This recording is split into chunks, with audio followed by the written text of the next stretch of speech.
Shri Venkateswara gold తాకట్టులో ఉన్న మీ బంగారాన్ని విడిపించి కొనబడును.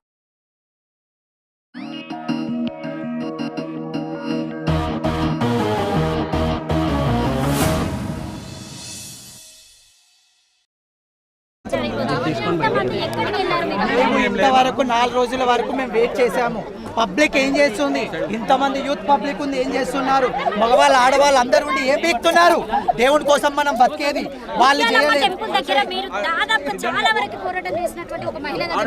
మేము ఇంతకుముందు దగ్గర సికింద్రాబాద్ లో ఎంతో కష్టపడ్డాము, లాఠీలతో దెబ్బలు తిన్నాము, ఎంతో ప్రాబ్లంతో దెబ్బలు తిన్నాము. మేము ఇక్కడికి ఇంతవరకు రాకపోవడానికి కారణం ఏంటంటే అక్కడ టెంపుల్ కి మేము కష్టపడితే అట్ లాస్ట్ కి టెంపుల్ వాళ్ళు గవర్నమెంట్ వాళ్ళు ఒకటై మమ్మల్ని పిచ్చోళ్ళు చేశారు. వాళ్ళు లోపల మాట్లాడుకొని మేము ధర్మం కోసం వచ్చి ధర్మం కోసం కాపాడితే మమ్మల్ని పిచ్చోళ్ళు చేశారు. అప్పుడు కూడా మిమ్మల్ని అందరినీ ఇలా అంటే కించపరిచారు అని చెప్పేసి కొన్ని వార్తలు వచ్చాయి. మమ్మల్ని కించపరిచారు. సో పర్టికులర్ గా ప్రభుత్వాన్ని అప్పుడు మీరు కోరడం జరిగింది. ఈ రోజు కూడా ఇక్కడ పెద్దమ్మ టెంపుల్ కి మీరు ఏమని కోరుతారు ప్రభుత్వాన్ని? మేము అప్పుడు ప్రభుత్వాన్ని కోరితే ఈ సంవత్సరము ఆషాఢ మాసం అంటేనే శివశక్తులు బోనాలు, ఇది ఇంటర్నేషనల్ ఫెస్టివల్ అందరికీ తెలుసు. ఈ సంవత్సరం కూడా మేము కోరినందుకు ప్రతి ఒక్క గవర్నమెంట్ మాకు అనుకూలంగా బోనాలు కానీ అన్ని కానీ మాకు హెల్ప్ చేసింది. కానీ ఇక్కడ పెద్దమ్మ టెంపుల్ 100 సంవత్సరాల నుంచి ఉండే ప్రత్యేకత ఇక్కడ ప్రజలు చెప్తే మాకు తెలుసు 100 ఏళ్ళ నుంచి ప్రత్యేకత అని. 3 గంటల రాత్రి తీసుకుపోవాల్సిన అవసరము ప్రజలకు నార్మల్గా లేదు. ఆ అమ్మవారు 3 గంటల రాత్రి వెళ్ళినందుకు ఆమె ఏదైనా ప్రళయం తేగల అమ్మవారు శాంతి చేకూర్చాలని బోనాలు చెల్లగొట్టడానికి వస్తే పోలీస్ డిపార్ట్మెంట్ వాళ్ళు బోనాలు మొత్తం నూకేస్తున్నారు, మమ్మల్ని కూడా చూడకుండా నింటేస్తున్నారు. మరి ఎక్కడ దౌర్జన్యం? అదే మీరు ఒక చర్చినో ఒక మసీదునో టచ్ చేసి చూపియండి, అక్కడికి వెళ్ళి చూపియండి. మరి మనమంటే ఎందుకు ఇంకా లోకానికి ఎందుకు ఇంకా అర్థమైందా? మనము తెలుగు గడ్డ పైన ఉంటే తెలుగు నూకేస్తారు, మొత్తం దౌర్జన్యంగా చేస్తారండి. ఇది చాలా పద్ధతి కాదు. మేము అమ్మవారి కోసం దేవుడి కోసం సనాతన ధర్మం కోసం వచ్చినాము.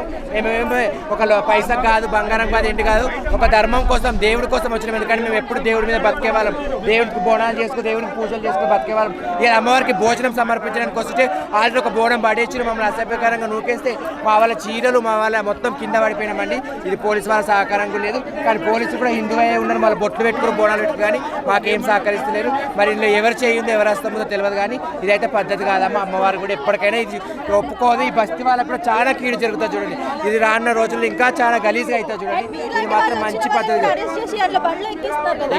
ఎక్కిస్తే మేము ఇప్పుడు చూసినాము, వాళ్ళని రిలీజ్ మేము బండి డోర్ మరి దౌర్జన్యంగా ఎక్కిస్తుంటే మేము గుజ్జ మరి ఆ లేడీస్ని అందరిని విడిపించాము. మేము ఏడికైనా ముందుకెళ్తాం, అసలు వెనకెళ్ళే ప్రసక్తే లేదండి.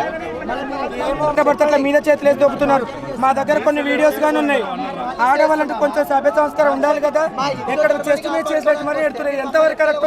ఇదా మనం తెచ్చుకుంది గవర్నమెంట్ వేస్ట్.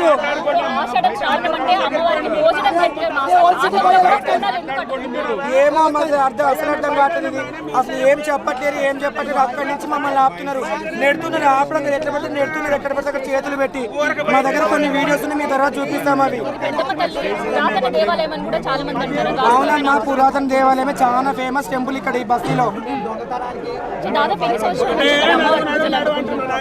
ఇక్కడ చాలా ఆల్మోస్ట్ చాలా ఇస్తారు. మేము మాత్రం 6 ఇయర్స్ నుంచి వస్తున్నాం ఇక్కడికి.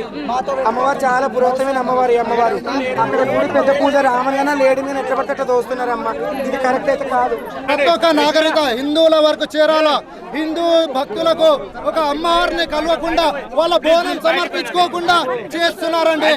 ఈ విషయం మీరు ప్రతి ఒక్కరు ప్రతి హిందూ దగ్గర వరకు చేరాలా.